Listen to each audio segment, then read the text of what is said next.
Saludos a todos. Por acá vamos a estar conversando hoy en la porción 94. Y hoy vamos a estar conversando sobre el tema que surge en la porción de la vida, ¿no? Es un tema interesante.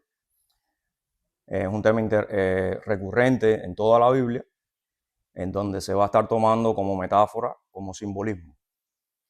Y ahorita veíamos una canción que más o menos nos puede dar la idea de la importancia de conocer los simbolismos en la Biblia. Porque si tú no los conoces, pues sencillamente hay cosas que se te van a ir, se te van a perder o no las vas a entender.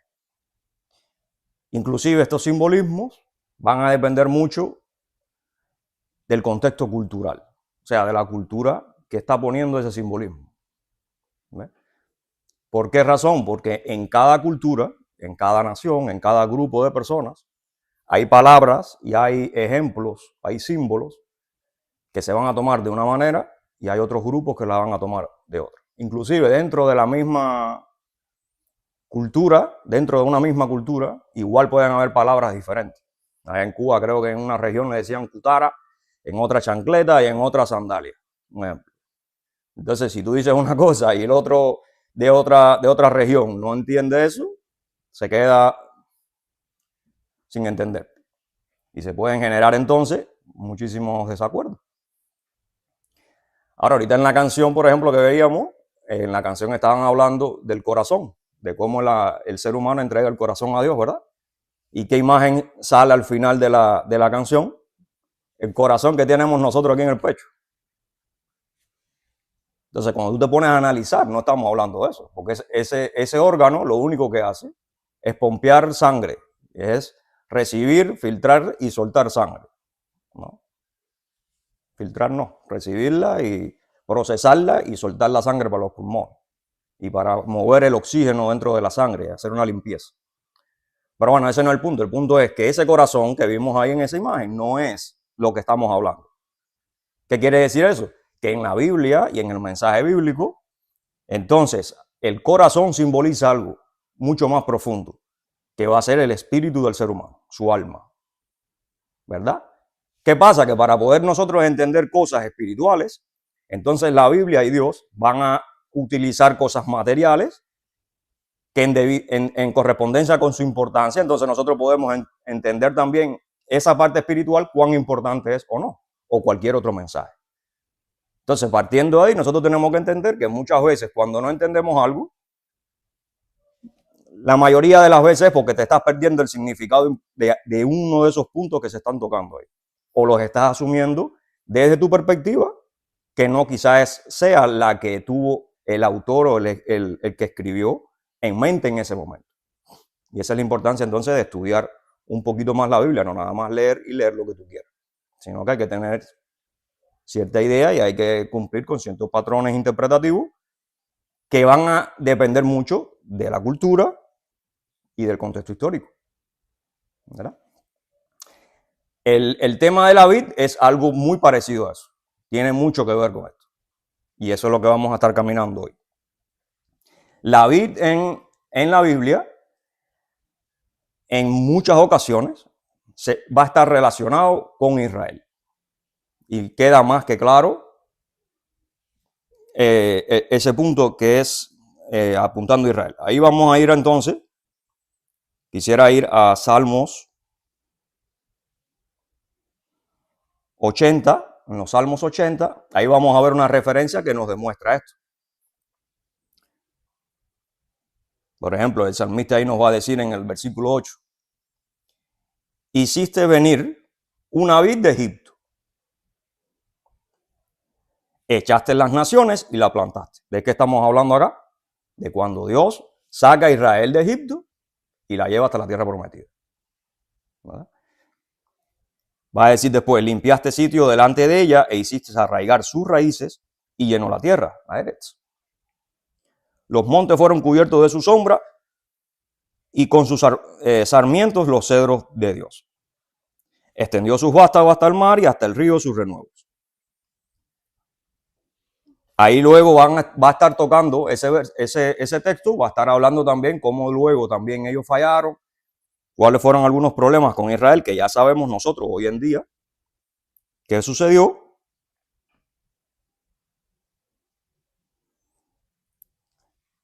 Pero bueno, ahí queda más que claro que esa vid, ¿quién es? Israel, que la sacó Dios de Egipto, ¿verdad? Más adelante también, en Isaías 5, por ejemplo, también va a haber otra referencia en donde Dios claramente ahí sí iba a decir, porque Israel es mi vid, ¿ves? O es mi viñedo. Ahora hay que entender una diferencia entre la vid, por ejemplo, y el viñedo. En primer lugar, la vid, ¿qué es lo que es? Es la planta de la uva, ¿verdad? Entonces, ahora, ¿qué es lo que es la vid? Es el tronco principal que va a tener las raíces. Y entonces ese tronco va a empezar a dar pámpanos o ramas. Y de esas ramas entonces van a empezar a salir estos pámpanos o estas ramitas, por así decirle, que son las que se van a ir estirando y tú la vas a ir, tú sabes que tú puedes hacer hasta techos con eso, tú puedes hacer una especie de cubierta para tapar el sol, y es una cosa que se va expandiendo muchísimo. Con una sola rama principal tú puedes extender todo ese vid, toda esa vid, y convertirse en algo muy grande, muy extenso, ¿no? Y entonces de estos pámpanos es que van a surgir la fruta. Ahora, ¿qué pasa? Que si en los pámpanos, que son esas ramitas que van surgiendo, no se cuidan, se secan o el viento se las lleva cuando están todavía débiles, pues entonces no da fruto, se rompen sencillamente, ¿verdad? Y si hay, por ejemplo, pámpanos que se están secando y no se toman cuidado, si hay una rama enferma, por ejemplo, puede ir secando toda la mata. O sea que la vid necesita de alguien que la cuide, que la proteja y que vaya haciendo una especie de limpieza para que entonces esa vid pueda retoñar todo lo que quiera y pueda dar muchos pámpanos y después mucha fruta, mucha uva.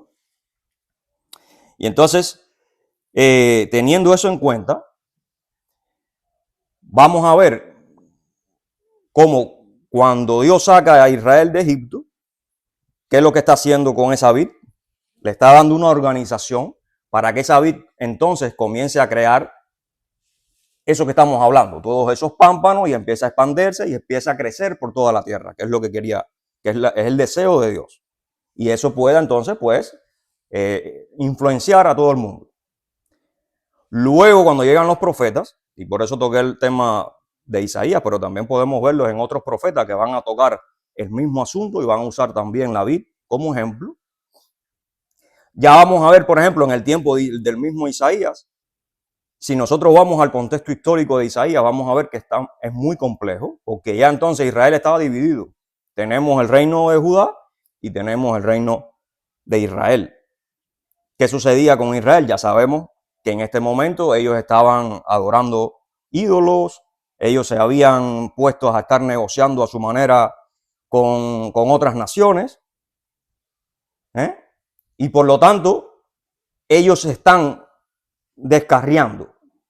Ellos, en vez de mantenerse en la vid de Dios, ellos están creando sus propias maneras de vivir, sus propios modos de ser Israel. Y esto es importante porque hoy en día, por ejemplo, cuando venimos a hablar de Israel, muchas personas no son capaces de entender la complejidad del tema de Israel. Todo el mundo quiere meter a Israel en un mismo saco, en un mismo grupo, e inclusive muchos creen que toda esa complejidad comienza después de Cristo o en el tiempo de Cristo, o sea, en el primer siglo, cuando no tiene nada que ver con eso. O sea, Israel comienza sus complejidades desde el momento en que salen del desierto, que estábamos leyendo la porción cuando vemos los problemas que ya estaban surgiendo ahí en el mismo desierto. Como unos querían tomar control, como unos decían, no, queremos regresar a Egipto. Vimos la rebelión de Coré. O sea, ya empezamos a ver personas que están dentro de Israel, porque Dios los pone ahí y dice, de esta nación yo voy a hacer mi pueblo, yo voy a hacer una nación fuerte, y de ahí iba a salir el Mesías, ¿no? El mismo. Pero bueno, hasta este momento, en esa complejidad, en ese grupo de la vid, comienzan a surgir otras vid también, en donde aquello se va formando un viñedo, no necesariamente de la misma vid. Pero todo aquello, aún así, era cuidado por Dios. Era su pueblo. Ya cuando llegamos a Isaías, entonces aquello es más complejo todavía. Y hay muchos problemas, inclusive están divididos. Y entonces ya vamos a ver en Isaías, porque fíjate que aun cuando en Salmos 80, en español, en la Reina Valera, por ejemplo, toca el tema del viñedo. Pero cuando tú hablas de viñedo, estamos hablando ya de varias vid dentro de un campo. En español sale así, pero en realidad en hebreo no está hablando de eso. En hebreo está hablando de una vid. Sin embargo, y fíjate que el Salmo 80 está hablando de lo que sacó Dios de Egipto. No sacó viñedo, sacó una vid. ¿Por qué? Porque ese es el objetivo de Dios, que Israel, aun cuando hayan ciertas complejidades o diferencias, estén arraigadas en una misma vid, que es Él. Siempre ha sido así. ¿Qué sucede ya cuando llegan los tiempos de los profetas? O más adelante en la historia. Que como cada quien empieza a inventar su camino, empiezan a apartarse, empiezan a desconectarse, ya entonces la cosa se vuelve un poquito más compleja. Una manera de quizás entender esto viene siendo como que Israel, y principalmente en el reino de Israel, comienzan a tener una especie de análisis hacia Israel de nacionalismo. O sea, ya ellos estaban pensando más en ese aspecto nacionalista, que no necesariamente tenía que estar arraigado en Dios, en los mandamientos, en la forma en que Dios quería que se encaminaran. Y entonces ellos empiezan ya a funcionar más como cualquier otra nación del mundo. Pero ¿qué sucede? Que siguen siendo la nación que Dios había creado. ¿Por qué? Porque en ese momento depende mucho del ADN, depende mucho de la descendencia, ¿verdad? Entonces, ¿qué va a pasar acá? Que los profetas van a llegar a especificar que aquella situación Dios la iba a arreglar. Y Dios iba a traer una restauración en la que ya ahí iba a haber un cambio, ¿no? Y ese cambio es entonces cuando se comienza a hablar de tal renuevo. Y ese renuevo no es más que el Mesías, es la profecía, el aviso, la pronunciación de ya ese renuevo que cuando llegara, ya Dios iba a tomar ya partidos en el asunto y aquello ya no iba a depender de lo que ellos quisieran hacer, sino que ya Dios iba a arreglar la situación arraigando al pueblo o a Israel hacia él. De manera que ya no fuera un viñedo, sino que tenían que depender de una vid. Ya no podían inventar israeles a su manera o diferentes maneras de hacerlo. Por supuesto, siempre existieron sus remanentes. Por ejemplo, ahí mismo en Isaías 5 también va a hablar que dentro de ese viñedo Dios había plantado una vid especial. Había plantado una vid especial dentro de aquella complejidad que se estaba viviendo en ese momento. ¿Por qué? Porque eso es en representación también del remanente, que siempre ha existido dentro de Israel, aun cuando en muchas ocasiones muchos de ellos han traicionado o se han apartado o han pecado. Con esto en mente, entonces, podemos ir al texto que queremos analizar, que es el texto entonces de Juan 15. ¿Verdad? Y en Juan 15, ¿qué vamos a ver acá?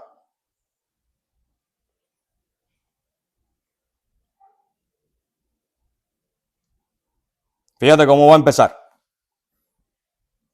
Ahora, antes de empezar en ese texto, vamos a aclarar una cosa. Juan 15, Jesús está en lo que conocemos como la última cena, sentado con los discípulos. ¿Qué está haciendo? Pesaj. Está sentado en la mesa de Pesaj en su sede, en aquel primera de Hagigá. No está haciendo Pesaj, porque sabemos que Pesaj va a ser, no va a ser el Seder, va a ser el Seder anterior, del día anterior, que va a ser simplemente una copia del Seder que se iba a hacer, que se hace en la primera de Matzó, primera de panes sin levadura. Y esta comida, este Seder que se va a hacer un día antes, es el Seder en donde el maestro se sienta con sus discípulos y va a dar entonces explicaciones y revelaciones importantes y especiales solamente a ese grupo de discípulos de él. Esto no nada más lo hizo Jesús, ¿ok? Eso era una costumbre entre los maestros en este momento del primer siglo, ¿ok? Entonces, ¿qué está pasando aquí? Jesús está en esta cena. y está dando enseñanza y su objetivo es dejar algunas cosas claras porque ya esa noche él va a ser preso, va a ser capturado y al día siguiente él va a ser crucificado. All right? Entonces estamos en un momento crucial en la humanidad. Ahora, cuando llega Juan 15, lo más probable es que ya ellos habían pasado todo el ceder del tema de que los que ya han hecho el ceder de pesas pueden entender que son las copas, la comida, las especias, las hierbas amargas, ¿verdad? Se cena también, se come el cordero. Acá quizás no había cordero, pero se comió. Entonces, cuando ya usted sigue toda esa, se come también el hametz, o sea, el dulce. Cuando usted sigue ya todo ese orden, al final hay una especie de momento de sobremesa, en donde entonces va a haber una conversación sobre lo que ha pasado, sobre lo que se ha hecho. Ya en este momento Judas Iscariote había salido de la casa, que es cuando Jesús le dice, vaya a hacer lo que vayas a hacer. Ya sabemos lo que él iba a hacer. Fue a buscar su dinero y a negociar con la gente del templo para capturar a Jesús. ¿Verdad? Entonces Jesús se queda con aquel remanente, los otros 11, por así decir. Y si había más personas, pues habrían. Pero los fundamentales estaban allí, estaba allí con su discípulo, menos Judas Iscariote, que lo iba a traicionar y ya él sabía. Y aquí es donde entonces él va a decir lo que vamos a leer ahora. Y fíjate lo que va a decir. Yo soy la vid verdadera. Wow. No sé, espero que después de lo que hemos visto y tú lees ahora la vid verdadera, un poco como que tú conectes y entiendas la profundidad de lo que está diciendo Jesús acá.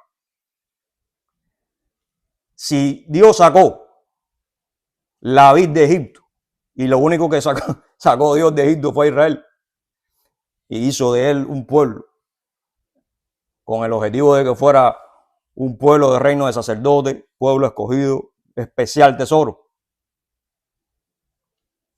¿Qué está diciendo aquí Jesús? Jesús está diciendo, yo soy la vid verdadera. ¿Qué quiere decir entonces eso? Yo soy Israel. Wow. Israel verdadero. ¿Ok? Entonces, o sea, las repercusiones de lo que está diciendo Jesús, cuando tú lo analizas al día de hoy, en donde la iglesia batalla para apartarse de Israel, ¿no? Y según ellos se creó otra cosa. ¿Entiendes? Uno tiene que analizar eso a la luz de lo que está diciendo aquí. Entonces dice, yo soy la vid verdadera. O sea, todos los demás israelíes que ustedes conozcan están ahí y son, pero la verdadera soy yo. La raíz, la base, el tronco de ese Israel soy yo. Y todo lo demás. Vamos a verle. Dice, y mi padre es el labrador. ¿Por qué? Porque te había dicho ahorita. Para poder cuidar una vid, tiene que haber un labrador, tiene que haber alguien que cuide esa vid, ¿verdad? Ahora tú dirás, pero ven acá, pero si Jesús no es Dios, ¿cómo que necesita un labrador? Claro, porque Jesús, acuérdate que Jesús, Yeshua, ¿qué es lo que hace? La contracción del Eterno, ¿cierto? Y cuando hablamos de la contracción del Eterno, no estamos diciendo como si ya Dios no existiera en ninguna parte, si solamente lo tenemos en el cuerpo de Jesús o en la imagen ahí de él. No. Está la eternidad. La eternidad es Dios. Se contrae en Yeshua. Yeshua está haciendo su labor en esta dimensión material. Pero al final esa no es su esencia. ¿Cuál es su esencia? ¿Cuál es su naturaleza? ¿Cuál es su realidad? La eternidad. Él es Dios. Y cuando él hace referencia a eso, está haciendo referencia a esa dimensión en la eternidad, que es la que ha creado todo. Él mismo. Pero ya en el nivel espiritual o en el nivel de la eternidad. ¿Ok?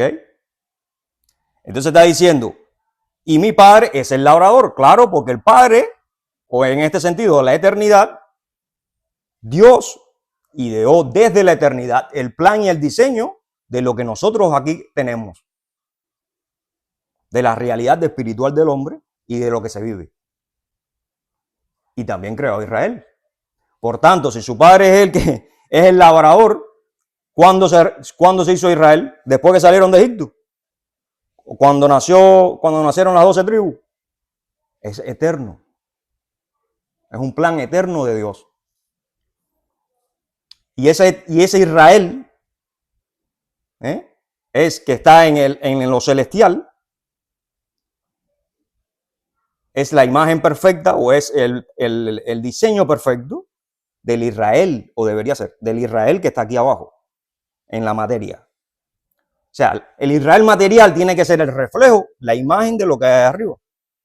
Recuerden que ya hemos hablado en donde tenemos que tener claridad del que el plan de Dios consiste del plan espiritual, del diseño espiritual y eterno, y el diseño acá abajo en esta dimensión de la materia.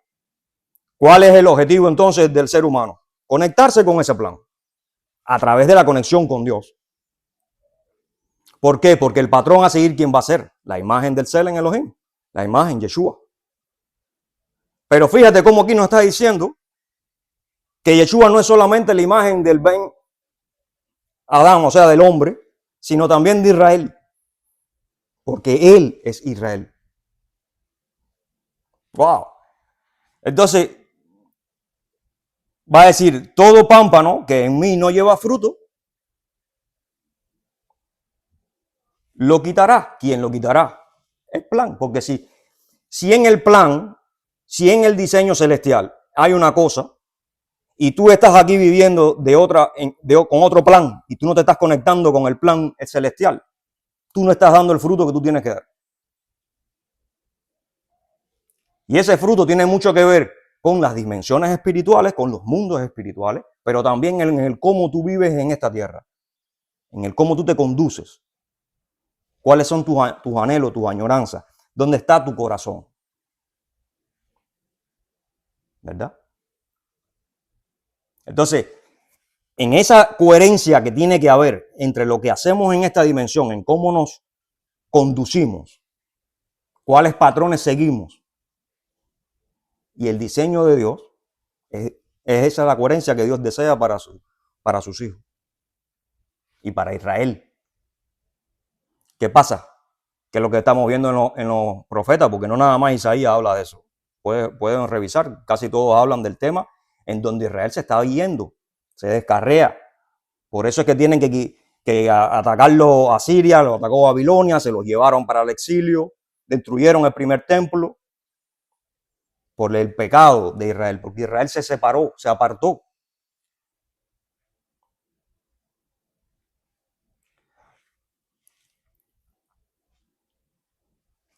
Y todo aquel que lleva fruto, lo limpiará para que lleve más fruto. ¿Por qué?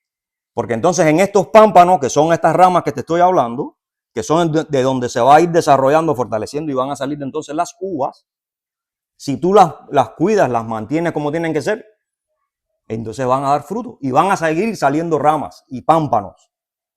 Pero si se secan, entonces hay que quitarla para que no mate a todo. Entonces ven la necesidad de quitar al que no da fruto. No es nada más de quitar por una especie de castigo de Dios, sino es que es necesario que te quiten, porque si no vas a matar a todo lo demás. Es como si vas a contaminarlo todo. Es como se dice en Cuba, una papa podrida corrompe todo el saco. Entonces no puede ser. El que no da fruto, no hace falta que esté ahí, porque tú no estás haciendo nada. No te estás conectando con Dios, no estás buscando tu patrón, no estás buscando el diseño y el plan de Dios desde la eternidad para ti. Estás ahí por gusto, estás haciendo bulto. No estás avanzando ni siquiera a medio paso. No, tú estás ahí por estar. Eso no funciona. Hay que avanzar con Dios. ¿Todo el mundo va a avanzar igual? ¿Todo el mundo va a ser igual? No. Pero lo que no se puede es, uno, no avanzar. No importarle nada. No funcionar en la congregación o en la vida con el Señor. Estar por estar, ¿ves? Para llenar hueco o porque tengo que estar, algunos porque se sienten obligados por algo. Usted no está obligado por nada. Usted puede estar, que si usted no está conectado con el plan de Dios, usted va a ser cortado, usted es el pámpano que no está dando fruto, aunque usted esté en una congregación. Entonces lo importante es conectarte no con Israel, por así decirlo, en el sentido de como estaban Israel antes de Jesús, o algunos, o los que se habían separado, que ellos estaban confiados que por pertenecer a la nación de Israel por sangre, por tribu, ya no había ningún problema. Sin embargo, estaban en pecado, estaban haciendo lo que les daba la gana a ellos y se estaban apartando. O sea, eran pámpanos secos que tenían que ser cortados.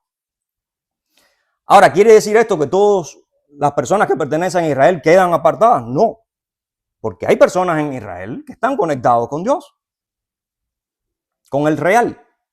Por eso uno no puede caer en el engaño de meter a todos los judíos o a todas las personas de Israel en un mismo saco. Usted tiene que analizar individualmente cada caso, como mismo se tiene que hacer en la iglesia. Hasta uno le traiciona, como uno también tiene que hacer con las personas cristianas. Hasta uno mismo le traiciona a la hora de hablar. Las palabritas estas que se han inventado y las nuevas definiciones modernas. Pero no podemos meter a todo el mundo en el mismo saco. Es complejo. Ya vosotros, y acuérdate que Jesús a quién le está hablando aquí, a sus discípulos, los que iban a arrancar con la cosa, los que iban a ser enviados y que le predicaron aquel día de Pentecostés, y aquello fue terrible y se convirtieron más de 3,000 personas, y entonces aquello iba a ser una bomba atómica que después el Imperio Romano tiene que decir, no, pero un momentico, esta gente hay que tenerlas en cuenta en nuestra hecatombe política, porque si no, así no vamos a ir completo. O sea que aquello no era un movimiento cualquiera.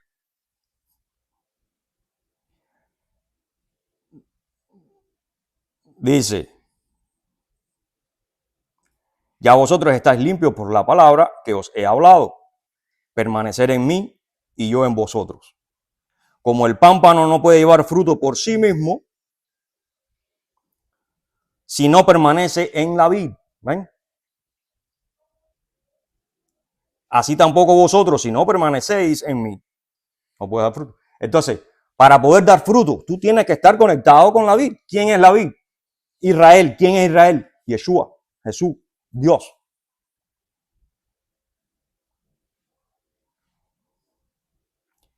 Yo soy la vid, vosotros los pámpanos. El que permanece en mí y yo en él, este lleva mucho fruto, porque separados de mí nada podéis hacer. Ahora, esos frutos, ¿a qué hacen referencia en la parte metafórica, en la parte simbólica? Los frutos es entonces lo que tú vas a dar cuando tú camines con Jesús. ¿Cómo va a ser tu vida? ¿Cuáles van a ser tus cambios? Tu camino de justicia. La incorporación de lo que dice Yeshua, no de lo que diga un maestro determinado, un movimiento determinado, una teología determinada que no está conectada realmente con el mensaje bíblico, ni con la palabra de Dios. Y por eso a veces hay que tener mucho cuidado, porque las personas que se acercan a las escrituras, que se acercan a tener más en cuenta el Antiguo Testamento, mal llamado así, en este caso el Tanaj, la Torá. Entonces, como muchas veces dentro de las personas que aman a Yeshua, que siguen a Yeshua, no hay entendimiento, a veces solamente encuentran ciertas enseñanzas y ciertas perspectivas dentro del mundo rabínico, dentro del mundo judío, que en muchas ocasiones no aceptan a Jesús como el Mesías. Y sí, aprenden muchas cosas, pero no, o sea, ellos no están conectados a la vid. Y si no estás conectado a la vid, tus frutos no son los frutos de esta vid, que es Israel. Entonces, ¿qué fruto tú estás dando? Ahora bien, si tenemos la vid del Señor y tenemos otra vid que no necesariamente está correcta, y tú estás siguiendo esa vid y estás dando fruto, ¿qué fruto tú estás dando? ¿Son los frutos de Yeshua? ¿Son los frutos de Israel? Porque si la vida ahora es referencia a ese camino que tú vas a seguir, por eso es que Jesús entonces va, increíblemente, ahí mismo él va a estar, ¿de qué va a hablar de él más adelantico? Yo soy la verdad, yo soy el camino, la verdad y la vida. Nadie viene al Padre si no es a través de mí. ¡Wow! ¿Ven cómo se conecta? Y ahora, ¿qué es lo que es el camino? Y la verdad y la vida. ¿Qué es lo que es el camino? La manera de conducirte, la manera de vivir en la práctica en la vida. Teniendo la certeza de que esa es la verdad. Y acá podemos entonces tener en cuenta lo que hablaba la porción sobre el chantaje. ¿Saben cuántos chantajes se ha inventado en la iglesia moderna, en el cristianismo moderno con el tema de Israel?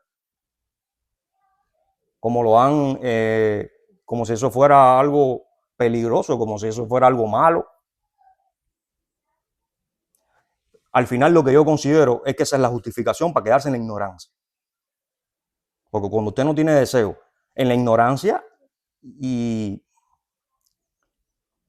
en el no descubrir que no sabe muchas cosas. Porque cuando usted tiene de verdad deseo de conocer la verdad, usted hace lo que usted tenga que hacer por tal de avanzar hacia esa verdad.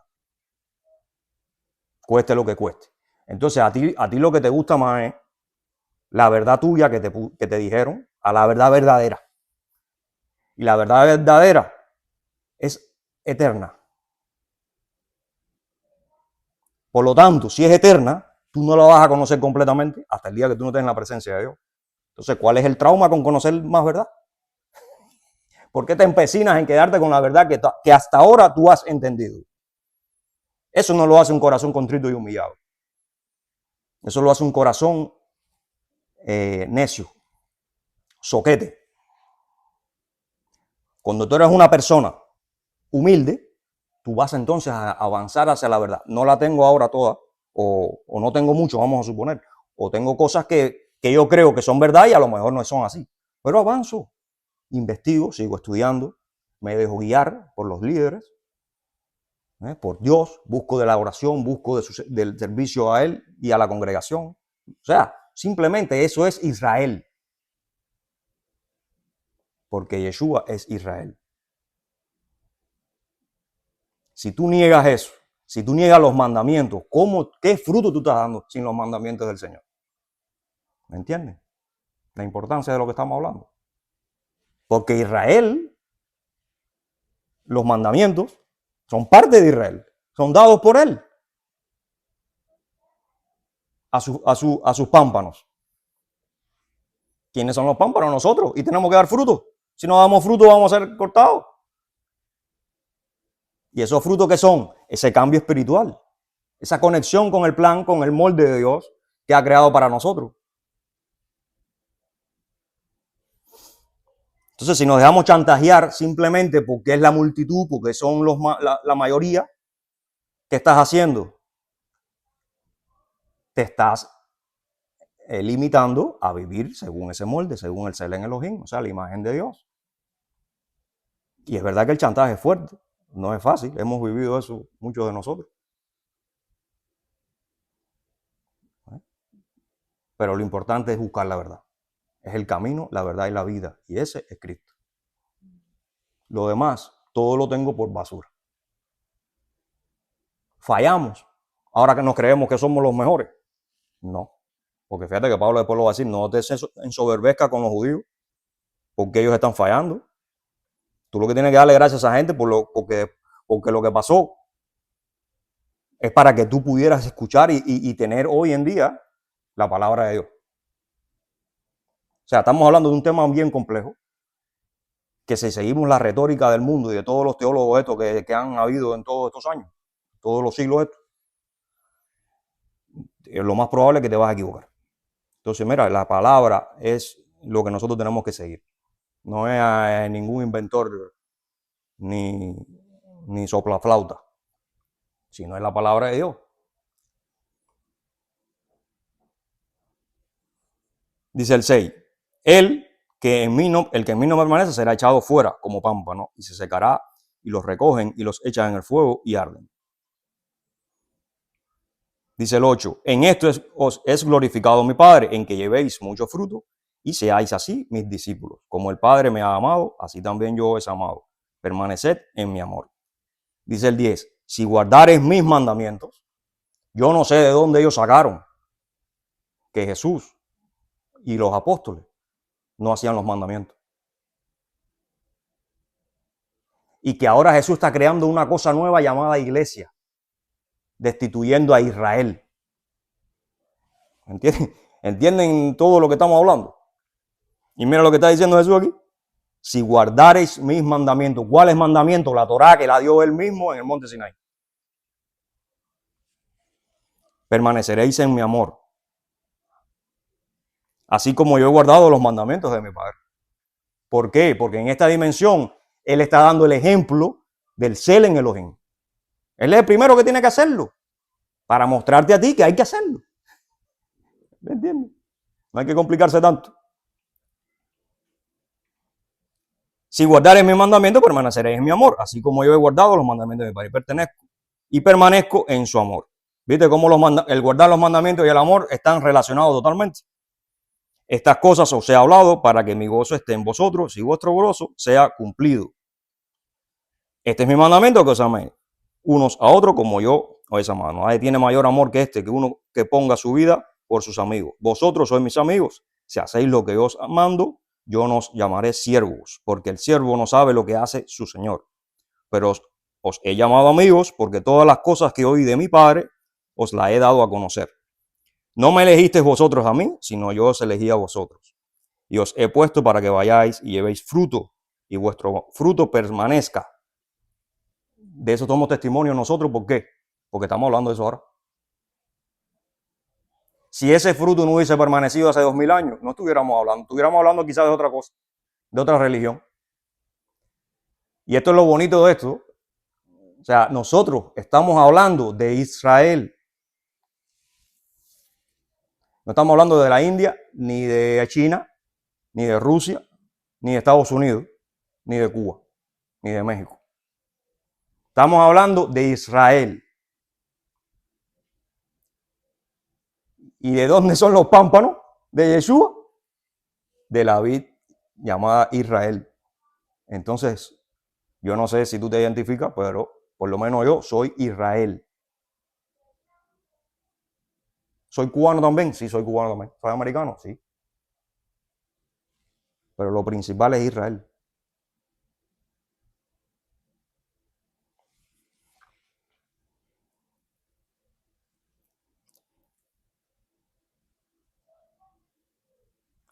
Para que todo lo que pidiereis al Padre en mi nombre, Él os lo dé. Esto os mando, que os améis unos a otros. Entonces,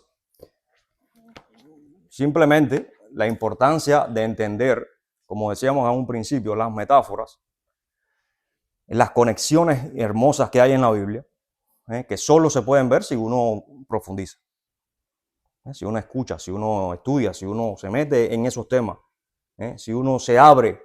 Porque una de las desgracias del cristianismo de hoy es que solamente te enseñan que tú nada más puedes leer la Biblia, tú no puedes salirte de ahí. Y una de las cosas más hermosas y más instructivas que hay es todos los escritos que no están en la Biblia, pero que son intertestamentarios, eso que le llaman intertestamentarios. ¿Por qué? Porque eso te da una perspectiva muy amplia del mundo en el que llegó Yeshua a carnalizarse y a hacer su obra. Ahí te da mucha perspectiva, muchos de los temas que se hablan. ¿Por qué se hablaron? ¿Por qué Jesús tiene que especificar que Él es la vid? Y recuérdate que la vid, ¿de qué sale de la vid? El vino. Y el vino que se hace en todas partes, ya en el primer siglo, Jesús lo que viene es a confirmar que aquellas enseñanzas que muchos de los líderes de ese momento habían creado, principalmente a partir de Esdras, a partir del regreso del exilio de Babilonia a Israel, cuando se construye entonces el templo también, el segundo templo.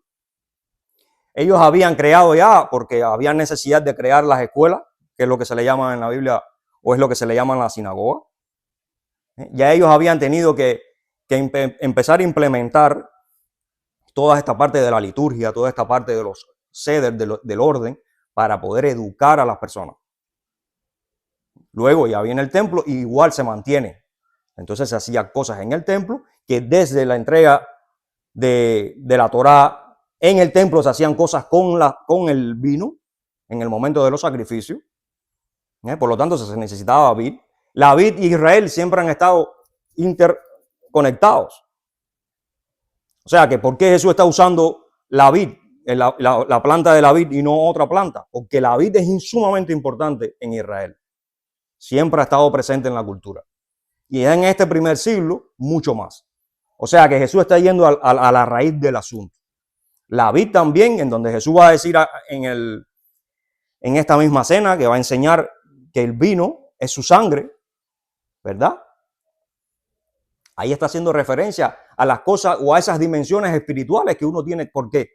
Porque el tronco de esa vid, ¿qué es lo que va a hacer? ¿Qué es lo que va a pasar en ese tronco? Para que puedan funcionar los pámpanos, ¿qué tienen que recibir del tronco? Vida. Porque ese tronco, esas raíces, que es Yeshua, es la que provee vida. Por lo tanto, ya desde un punto de vista un poquito más espiritual, podríamos decir, o de los mundos espirituales, entonces estamos viendo cómo la vida, que ya eso lo sabemos, porque nosotros estudiamos el Nuevo Testamento, como se le dice, las enseñanzas de Jesús, las enseñanzas de los apóstoles, sabemos que cuando venimos a Jesús nos conectamos con Dios. Dios nos da la oportunidad de conectarnos con Él. Y ahí recibimos la vida. La conexión nos da la vida con Dios. Y entonces podemos vivir en unidad con el Señor. Ese es el nuevo nacimiento, que podamos obtener vida. Y esa vida solamente, y aquí nos lo muestra, o sea, con bastante detalle, que esa vida solamente puede venir de la vid verdadera, que es Yeshua, que es Israel. Pero no cualquier Israel, Yeshua. Entonces, tener en cuenta esto es muy importante, porque también nos da la fe, la confianza, ¿verdad? La certidumbre de que estamos en lo correcto. No tenemos que tener miedo cuando vengan chantajes a nuestro alrededor que nos traen confusión. Y aunque a veces no sabemos explicarlo todo, pero por lo menos usted tiene que tener esa confianza. Porque usted no está haciendo cualquier cosa, aunque seamos 3 gatos ahora. Aparte de que usted no sabe cuántas personas nos ven online. Entonces nosotros tenemos que fortalecernos. Nosotros no estamos inventando aquí en WeUp cualquier bobería simplemente por hacer lo que nosotros queramos. Nosotros estamos buscando el camino, la verdad y la vida. Y eso lleva sacrificio. Y uno de esos sacrificios es que a muchas personas no les va a gustar. Porque hay personas que lo que quieren hacer es lo que les da la gana. Ellos quieren hacer otra vid aparte. Pero en los profetas queda claro que ya Dios quitó ese cerco que en algún momento existía con varias vid, aunque fueran Israel. No, ya ahora no hay un cerco alrededor de las vid o del viñedo que pudiesen haber llamados Israel. Ahora solamente hay un Israel y ese es Yeshua. Y la vida solamente viene a través de Yeshua. Y nuestra vida espiritual y nuestro todo. Entonces, que podamos analizarlo, que podamos reflexionar, llenarnos de fuerza, de ímpetu, de amor por Dios. O sea, cuando usted analiza y ve todo el plan, todo el diseño, entonces nosotros lo que tenemos es que ser más coherentes, buscar esa coherencia entre lo que hacemos, lo que pensamos, cómo nos conducimos, ayudarnos, porque muchos fallamos, todos fallamos, continuamos cometiendo errores. Y no estamos acá para simplemente estar señalándolo todo, sino para ayudarnos, para crecer juntos como familia. Fíjate cómo va a decir ahí, ya no te voy a llamar siervo, ahora te voy a llamar amigo. Más adelante los apóstoles enseñarán hermanos. Somos una familia. Y esa familia es Israel. Entonces, bueno, hermanos, espero que sea de bendición. Les queremos. Bendiciones.